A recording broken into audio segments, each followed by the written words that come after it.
বলেছিলেন 500 বছরের ভিতরে স্পেনে মসজিদে আজান হয় নাই।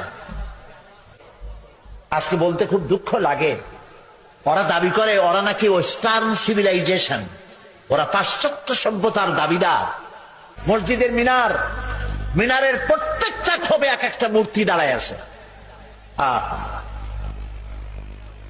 মসজিদের ভেতরে ঢুকলাম, মসজিদের ভেতরে মূর্তি দিয়ে ভরা, জুতা পায়ে দিয়ে অর্ধলঙ্গ নারী পুরুষ মসজিদের মধ্যে ঢুকতেছে।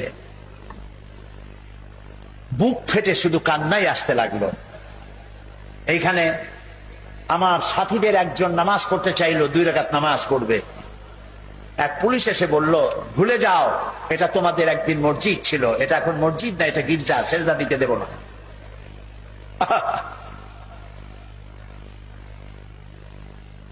অসংখ্য মূর্তি দিয়ে মসজিদ ভরা।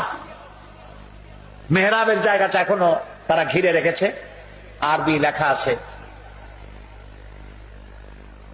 কোরআনে কারীমের কিছু আয়াত লেখা আছে। 10 ইউরো করে টিকিট, প্রতিদিন অন্তত 8 থেকে 10,000 লোক দেখে। আমাদের মসজিদ দেখে, পয়সা তারা কামাই করে, আর আমাদের নামাজ পড়ারও কোনো সুযোগ নাই।